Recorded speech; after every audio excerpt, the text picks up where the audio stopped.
হযরত নবীজি বললেন, ও সালমা, এইমাত্র আমি কারবালার ময়দান থেকে আসছি, যেখানে আমার নাতি হুসাইন সহ ৭২ জনকে নির্মমভাবে শহীদ করা হয়েছে। আমি দেখে আসছি, এখানে ছিলাম। ঘটনা কিন্তু স্বপ্নে, এখানে ছিলাম। আমার নাতি শহীদ করার সময় গলাটা যে কাটছে, রক্ত বেরিয়েছে, আমি কিছু রক্ত জমা করে আনছি শিশির ভিতরে। এই শিশির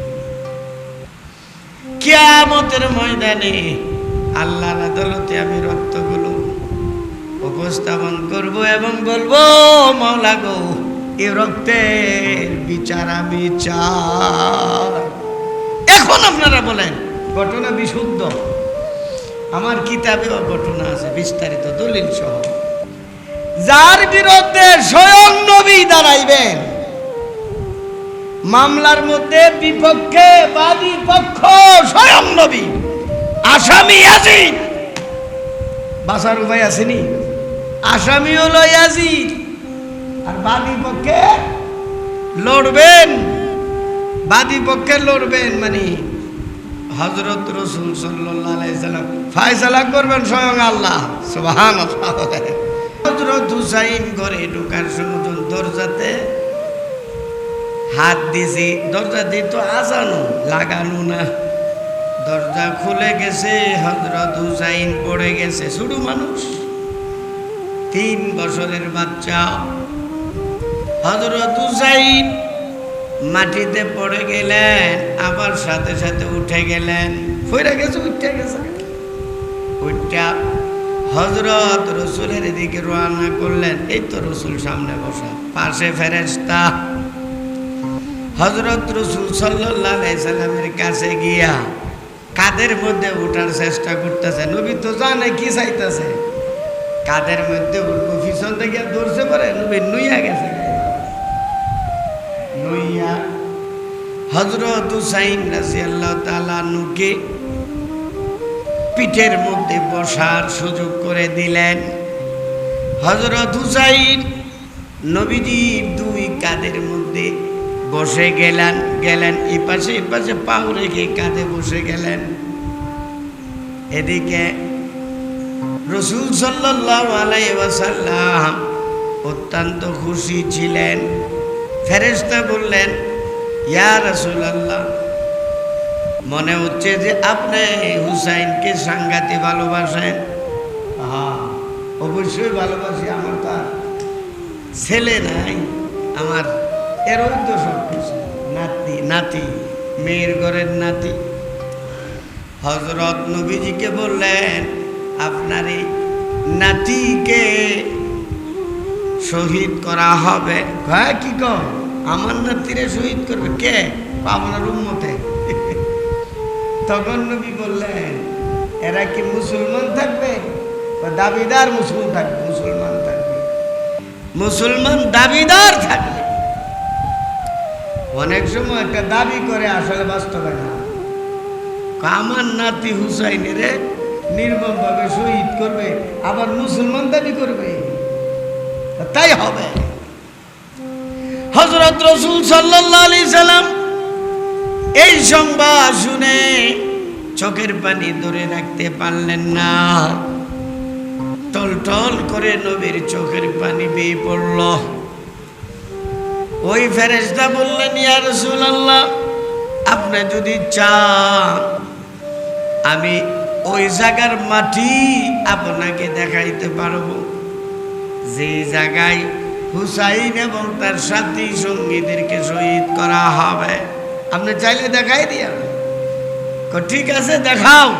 ফেরেশতা একটু মাটি আইনা নবীর হাতের তালু দিয়া দিছে, এই মাটি যেখানে একবারে হুসাইনের শহীদ করা হবে, মাথাটা কাটা হবে, এ জায়গার মাটি। নবী এই মাটিগুলো হাতে নিয়ে দেখতেছে। উম্মে সালমা বলেন, হযরত মাটিগুলো ফালায়েন না, আমার হাতে দিয়া দিন। উম্মে সালমার হাতে দিয়া দিছেন। উম্মে সালমা একটা শিশির মধ্যে বইরা সংরক্ষণ করে রাখা দিছে। এই মাটি যেদিন হযরত হুসাইনকে শহীদ করা হয়, উম্মে সালমা জিন্দা, আব্দুল্লাহ বিন আব্বাস উনিও জিন্দা। দুজনে একই স্বপ্ন দেখছে, এক সিস্টেমে এক সেম স্বপ্ন।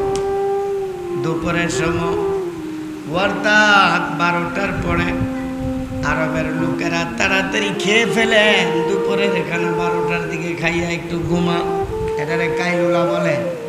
ঘুমোতে উঠতে আর 1:30 2টা বাজে নামাজ পড়ে এখনো আছে সে হযরত উম্মে সালমা রাদিয়াল্লাহু আনহা।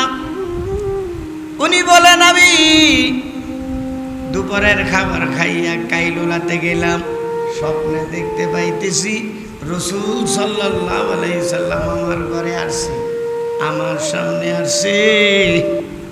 হযরত নবীর চেহারাটা মলিন মলিন দেখা যায়, দাড়ি এবং মাথার চুলগুলো এলোমেলো ছিল, পরনের কাপড় ময়লাযুক্ত, খুবই পেরেশান অবস্থায় দেখা যাচ্ছিল। এবং নবীর হাতের মধ্যে একটা শিশি, শিশির মধ্যে রক্ত। আমি নবীজিকে বললাম, ইয়া রাসূলুল্লাহ, আপনার এই অবস্থা কেন? মাথার চুলগুলো, দাড়ির চুলগুলো এলোমেলো কেন? আপনার এই কাপড় চোপড় ময়লা যুক্ত কেন? এত পেরেশান আপনাকে কেন দেখা যাচ্ছে? হযরত নবীজি বললেন, ও উম্মে সালমা, এইমাত্র আমি কারবালার ময়দান থেকে আসছি, যেখানে আমার নাতি হুসাইন সহ 72 জনকে নির্মমভাবে শহীদ করা হয়েছে।